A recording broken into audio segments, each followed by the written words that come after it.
The voice to Parliament is getting Aboriginal and Torres Strait Islander people who will be the voice and representing their families and their communities from all around Australia. It's important because for a long time we haven't had a lot of input into the policies and the budgets that control our people, our families and our communities around service deliveries that they receive on the front end from their communities, whether it's urban, regional or remote. And so it's important for them to actually take control back and be the voice for their people and ensure that the services that are delivered are effective and will have the positive outcomes that we need it to have, that will hopefully address a lot of the social issues that we do suffer at a higher rate from.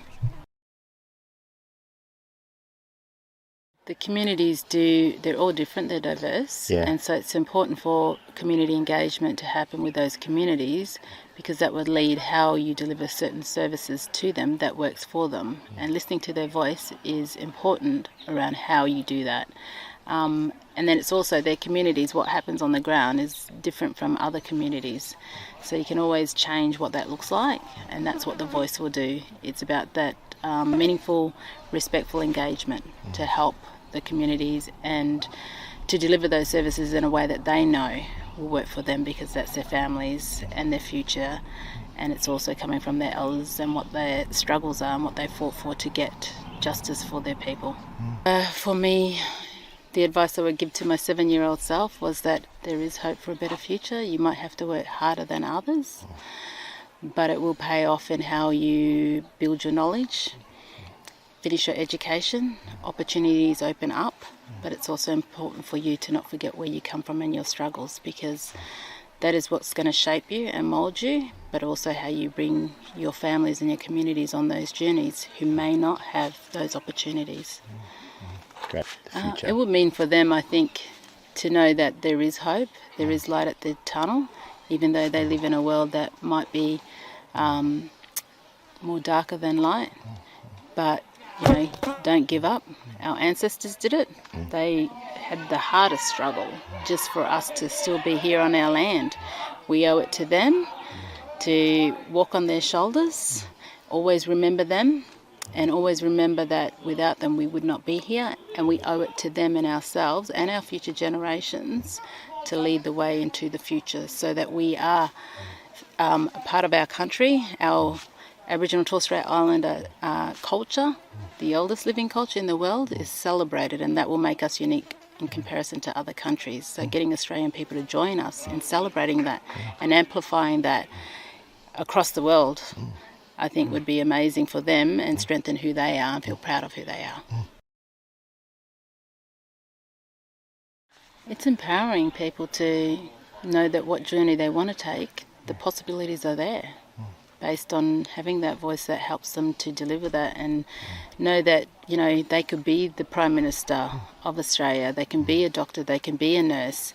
They just so happen to be Aboriginal, which I think is very, very powerful, because then you're developing role models and leaders for families and communities of giving our future generations a brighter future where we do have equality and equity and seen as an equal. Some of the practical changes that people can do is inform yourself, to be well educated, to understand what does the voice mean.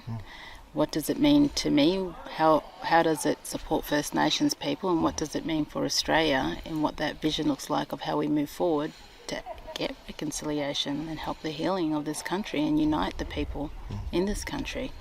And so engaging with people who have lived experiences, which are a lot of our mob, first of all, to ask them those questions, to understand it better without forcing your own views and opinions on them of what you think it is. Because lived experiences are important because they shape us and who we are, but we're the ones that are constantly burying our people because of health, chronic diseases, suicide, and this is our lived experience, and we want change. We don't want that life. We're living in a world full of grief. We want to give hope to the next generation to be able to have positivity in their lives, in their communities, and that's why we need to invest in our future generations who's going to pick up that struggle, but they'll walk side by side with Australian people to do that. Vote yes to support First Nations people, to control First Nations people's lives in a positive way, in a direction so that we can be united as a country and heal. I think it's important for people to understand we have more in common than we do have differences, and even though everyone's well-intentioned around wanting change, this is your opportunity to do it by voting yes and supporting us as our Australian brothers and sisters so that we can create a better future, not only for our future generations but also for your future generations. Humble, knowing that Australian people have had historic change in something so big, and without even realising that they're going to unite this country once and for all, and we can start that journey together and celebrate this country that we all love together.